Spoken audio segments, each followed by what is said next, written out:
খোলা থেকে শুরু করলাম। এই ঝিঙে কাটা হচ্ছে।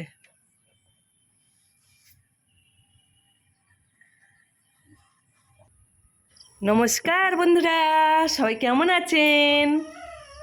আজ খুব সুন্দর একটা একদমই নর্মাল রেসিপি নিয়ে চলে আসলাম। ঘরোয়া পদ্ধতিতে একদম অসাধারণ জিনিস, খেতে লাগবে কিন্তু একদম সাধারণভাবে তৈরি করেছি বন্ধুরা। টেস্ট হয়েছিল অপরূপ, খেতে দারুণ হয়েছিল বন্ধুরা। আপনারা দেখুন রেসিপিটা, আশা করছি আপনাদের খুব ভালো লাগবে। এই দেখুন আজ কি রান্না করছি আমি আজকের আমাদের বাড়িতে, সেই রেসিপিটা আপনাদের সঙ্গে আর কি শেয়ার করব। আপনারা দেখতে থাকুন। এই দেখুন কড়ার মধ্যে কিন্তু তেল আমি অলরেডি দিয়েছি। এর আগে আমি চিংড়ি মাছ কেটে নিয়েছি, সঙ্গে ঝিঙে কেটে নিয়েছি, আলু কেটে নিয়েছি, সব রকম গুছিয়ে নিয়েছি। কড়ার মধ্যে কিন্তু তেল দিয়েছি, তেল গরম হয়ে গেছে সুন্দরভাবে। তেলের মধ্যে দিয়ে দিলাম ঝিঙে কাটাগুলো। আর এই বর্ষাকালে কিন্তু গরম পড়ছে, ভালোই গরম পড়ছে মাঝে মাঝে, আর হালকা হালকা বৃষ্টি হচ্ছে। আর যেটুকু রৌদ্র হচ্ছে সেটুকু রৌদ্র বাপরে বাপ, ঘাম ঘাম হয়ে যাচ্ছে আর কি, এতটাই গরম, গুমসুনি গরম ভাব। আবার মাঝে মাঝে একটু বৃষ্টি হচ্ছে, এরকম হয়ে যাচ্ছে। আষাঢ় মাসটা প্রায় শেষ হতে যায়। এইভাবেই সামনে তো রথযাত্রা এসে গেল বন্ধুরা। সবাইকে রথযাত্রায় অনেক অনেক ভালোবাসা রইল। ঝিঙেগুলো আমি খুব সুন্দর করে ভেজে নেব। এই ঝিঙেগুলো ভেজে রান্না করলে খেতে অসাধারণ হয়, আর টেস্ট অনেকটাই বেড়ে যায়। আর মানে ঝিঙেটা না ভেজে আলাদা করে রান্না করলে কাঁচা ভাবটা রয়ে যায়। আমি কিন্তু কাঠের উনানে রান্না করছি বন্ধুরা। উনানটা জ্বলছে, দেখিয়ে দিলাম। আর এদিকে ঝিঙেগুলো ভাজা হচ্ছে। আর কাঠের উনান তো, তেড়ে জাল দিয়ে দেবো, এদিকে পোড়া পুড়ে কালো হয়ে যাবে। এই রকমই নানান কাজ করবো, তাড়াহুড়ো করে এ সময় কাঠের উনুন ঝপ করে জ্বেলে দিলাম। আর সব কিছু তাড়াতাড়ি হয়ে যায় রান্না, খেতেও অপূর্ব টেস্ট হয়, কিন্তু একটু অসুবিধা হয়, কোনো ব্যাপার নয়। ঝিঙেগুলো আমার সুন্দর ভাজা হয়ে গেছে। আমি কিন্তু একটা পাত্রের মধ্যে তুলে নেব বন্ধুরা। এই দেখুন একটা পাত্রের মধ্যে সব ঝিঙেগুলো আমি তুলে নিয়েছি। কড়ার মধ্যে আমি অল্প পরিমাণ তেল দিয়ে দেবো। তেল দিয়ে তেলটা গরম করে নেব ভালো মতন। গরম করে নিয়ে তেলের মধ্যে এবারে আমি কিন্তু দিয়ে দেবো, কি বলুন তো, পেঁয়াজ কচানো। পেঁয়াজ কচানোগুলো দিয়ে খুব সুন্দর করে তেলের মধ্যে একটু কষিয়ে নেব। সঙ্গে দিয়ে দিলাম কয়েকটা কাঁচা লঙ্কা ছেঁড়া, দিয়ে খুব সুন্দর করে কষিয়ে নিতে হবে। এই আমরা গ্রামের দিকে যেমন রান্না করে খাই, সেই রান্নাটা আপনাদের সঙ্গে একটু শেয়ার করছি।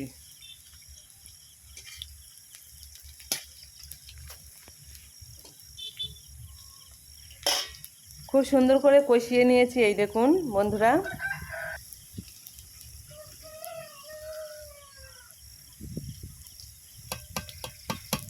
এবারে হালকা একটুখানি আমি চিনি দিয়ে দিলাম,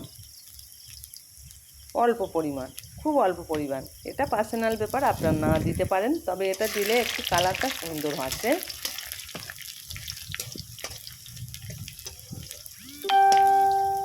আপনারা যারা রান্না টান্না করেন, একটু ছোটোখাটো অনুষ্ঠান বাড়িতে বা কয়েকজন বাড়িতে অতিথি এলে ঠিক এই সময় চিনি হালকা করে দিয়ে দেবেন রেসিপিতে। কালারটা দুর্দান্ত আসবে, কাশ্মীরি গুঁড়ো লঙ্কা লাগবে না। যাই হোক বন্ধুরা, এবারে আমি আদা রসুন বাটা দিয়ে দিলাম। দিয়ে কিছুক্ষণ নেড়ে নেব। কিন্তু আদা রসুন দেওয়ার সাথে সাথে তেলটা কিন্তু চরবর চরবর করে ছিটবে। ঠিক সেই সময় আমি লবণটা কিন্তু একেবারেই স্বাদ অনুযায়ী দিয়ে দিলাম, আর লবণটা দেব না। এবারে দিতে হলে চেক করে নিয়ে শেষে দেব।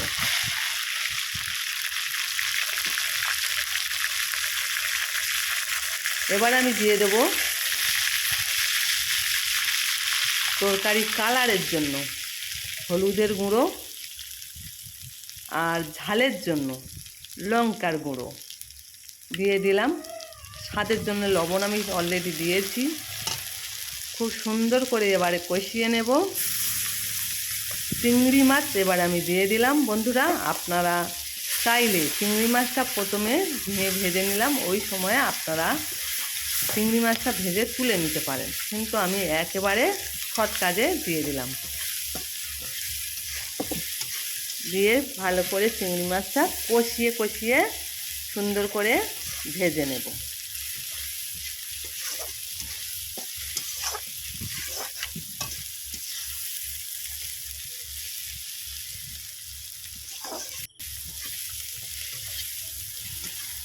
এখন যা এবার মানে অবস্থাটা হয়েছে, এইটুকু দিয়ে যদি ভাত খাওয়া যায়, এক থালা ভাত অনায়াসে খাওয়া যাবে। দারুণ সুন্দর চিংড়ি মাছের কষা মতন হয়ে গেছে আর কি। খুব সুন্দর কালারটাও এসছে, আপনারা বুঝতে পারছেন, দারুণ হয়েছে। এই সময় আমি দিয়ে দেব আলু। খুব পাতলা পাতলা করে আলু কেটেছি, মানে হালকা করে কেটে নিয়েছি। সেই আলুগুলো দিয়ে দিলাম, দিয়ে খুব সুন্দর করে কিছুক্ষণ কষিয়ে নেব।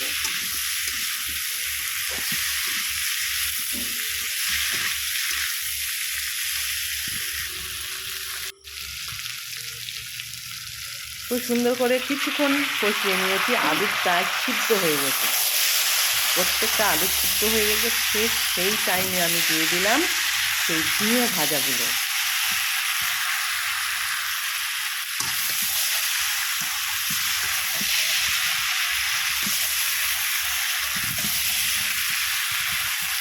চিংড়ি মাছ, ঝিঙে, আলু খুব সুন্দর করে একসাথে কষিয়ে নিতে হবে। উনুনটা খুব জোর জ্বলছে।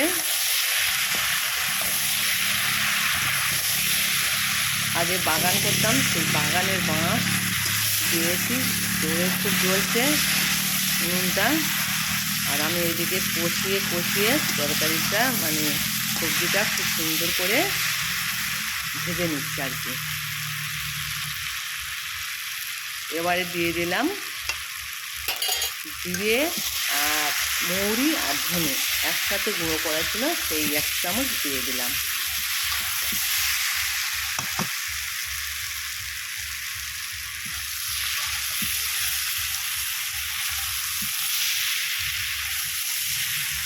খুব সুন্দর করে কষিয়ে নেব। দেখুন, একদম তরকারি প্রায় সব কিছু সিদ্ধ হয়ে গেছে। চিংড়ি মাছ কষাওটা সুন্দর হয়ে গেছে। আবারও বলছি, আপনারা ছাড় করে কষিয়ে নেবেন, ভেজে নেবেন চিংড়ি মাছটা নিতে পারেন আর কি। আমি শর্ট কাজে তাড়াতাড়ি করছি, ওই জন্য আমি চিংড়ি মাছটা ওই সময় দিলাম। এবারে আমি পরিমাণ মতন জল দিয়ে দেবো। জলটা যে যার অনুযায়ী দেবেন, মানে যে যেমন ঝোলটা খাবেন ঠিক সেরকমই জলটা দেবেন।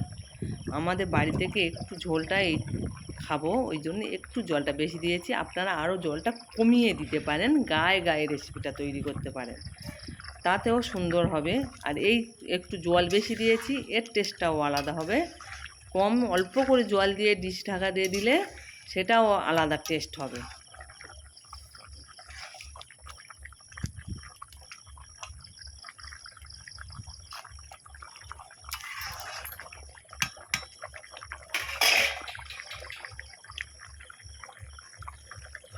কাঠের উনুন তো, তরকারি গড় গড় করে ফুটছে।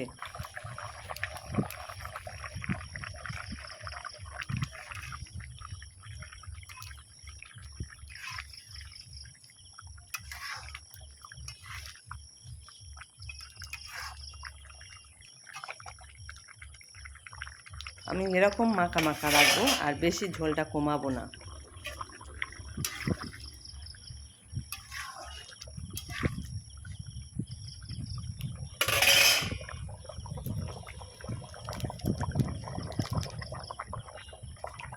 এবার আমি খুব অল্প পরিমাণ সামান্য গরম মশলার গুঁড়ো দেব, খুব সামান্য। দেখুন, খুব সামান্য দিয়েছি।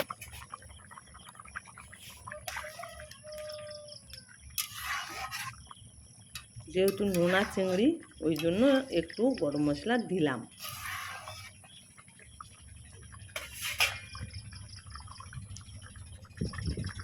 ঠিক আছে বন্ধুরা, আপনাদের রেসিপিটা কেমন লাগলো ঠিক এই সময় আমি তো রেসিপিটা নামিয়ে নেব। দেখুন কালারটা খুব সুন্দর এসছে। চিনিটা ঠিক ওই সময় একটু দেবেন, আবারও বললাম কালারটা সুন্দর আসবে। এতক্ষণ ধৈর্য সহকারে যেসব বন্ধুরা আমার ভিডিওটা দেখেছেন সবাইকে আন্তরিক শুভেচ্ছা অভিনন্দন ভালোবাসা জানিয়ে আমার ভিডিওটা এখানে শেষ করছি, মানে রেসিপিটা শেষ করছি। আপনারা সবাই ভালো থাকবেন, সুস্থ থাকবেন, এরম হালকা পাতলা রেসিপি খেয়ে দেখবেন। টাটা।